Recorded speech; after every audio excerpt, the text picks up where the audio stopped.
په یوه ښار کې بس ته د په تمه کېدلو وخت په نورمال ډول توضیح شوی دی، په داسې ډول چې اوسط یې 115 ثانیې او معیاري انحراف یې 11 ثانیې دی. ښکلا غواړي چې یوازې د یادې توضیح لومړی 10 سلنه وخت په تمه پاتې شي، نو د ښکلا لپاره تر ټولو ډیر وخت څو ثانیې دی چې دا یې په تمځای کې په تمه تیروي. خپل ځواب نږدې تام عدد ته راوند کړئ. که چیرې بیا هم تاسې فکر کوئ چې کولی شئ یاد سوال حل کړئ، نو تاسې ویډیو ودروئ او خپله یوه هڅه وکړئ. په دې هیله چې تاسې ویډیو درولې وي او خپله هڅه مو هم کړې وي. اوس به راشو او په ګډه به یاده پوښتنه حل کړو. لومړی به راشو وګورو چې اوسط یې څو دی. اوسط یې 115 دلته راکړل شوی، وبه لیکو چې اوسط یې 115 دی. معیاري انحراف یې 11 ثانیې دی. له دې سره که چیرې موږ او تاسې 11 جمع کوو، نو دې خواته به راځو مثبت 11 او له دې ځای څخه به بیا هم 11 جمع کوو، دې خواته به راځو چې دا ځای اټکلاً 196 کېږي او دا ځای بیا 209 کېږي. په همدې ترتیب سره 11 به دې خواته کم کړو. دا ټکی ټکی خط دلته معیاري انحراف ښیي، دا به شي -11. که چیرې له دې څخه 11 کموو، دا به 104 کېږي او په همدې ترتیب سره به دې خواته هم 11 کموو. ښه، څه چې له موږ او تاسې څخه غوښتل شوي هغه دا دی چې ښکلا غواړي چې یوازې د یادې توضیح لومړی 10 سلنه وخت په تمه پاتې شي. د دې ځای لومړی 10 سلنه وخت اټکلاً دا ځای راځي. له دې څخه دې خواته چې څومره مساحت دی، دا د ټولې توضیح 10 سلنه تشکیلوي. دا ځای مساوي کېږي له 10 سلنه سره، یا که چیرې په نسبي ډول وښیو 0.1 سره.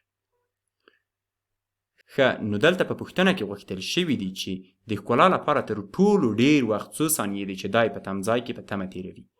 دلته موږ او تاسې باید په دې 10 سلنه کې هغه ډیرې وخت پیدا کړو یا هغه اعظمي وخت پیدا کړو. بیا هم لکه د مخکې په څیر موږ او تاسې د زید نمرې جدول ته مراجعه کوو او په هغې ځای کې د 10 سلنه لپاره موږ او تاسې زید نمره تعریفوو چې وروسته کولی شو د زید نمرې معیاري انحراف او اوسط له مخې دقیق وخت په لاس راوړو. را به شو او د 10 سلنه لپاره به د زید نمره وګورو. دا چې خپله دا 10 سلنه خط چې کوم موږ او تاسې دلته رسم کړی، دا له اوسط څخه کیڼ لوري ته پروت دی. دا ځکه کیڼ لوري ته پروت دی چې اوسط خپله 50 سلنه دی. له دې څخه چې 10 کمیږي، نو دا کیڼې خواته راځي او د دې زید نمره هم باید منفي عدد واوسیږي. نو د همدې لپاره به موږ او تاسې د زید نمرې له منفي جدول څخه کار واخلو، یا هغه جدول چې په هغې کې منفي قیمتونه راکړل شوي دي. دا ځای 0.003 دی، نو دا خو ډیر لرې دی. موږ او تاسې باید 0.1 ته ځان ورسوو. 0.1 اټکلاً دا ځای کې وګورو، نو ښه، دا ځای به شي 0.1003. دا چې دلته دا ډیر ورته نږدې دی، خو ستونزه دلته دا ده چې دا بیا له 10 سلنه څخه اوړي، ځکه دلته د اشاریې په 4مه خانه کې 3 لري. دا به له خط څخه ښي لوري ته شي.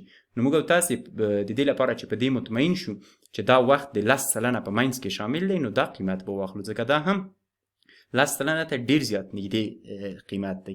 نو دا قیمت به په نښه کړو. ښه، د دې قیمت لپاره به وګورو چې زید شمیره څومره ده.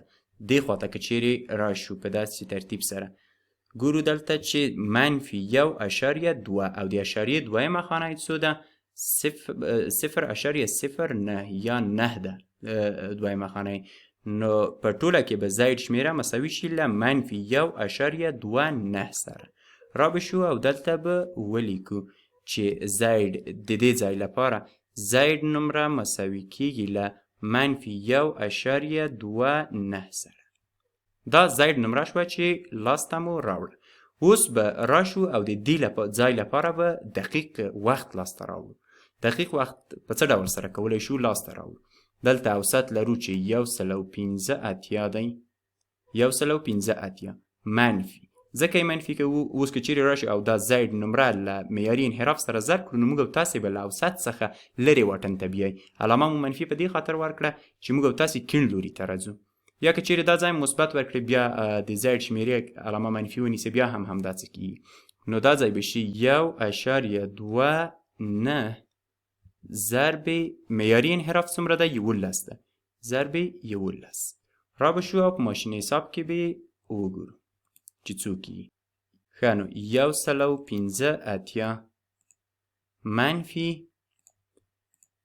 1.29 ضرب 11 دا مساوي کیږي له 100.81 سره.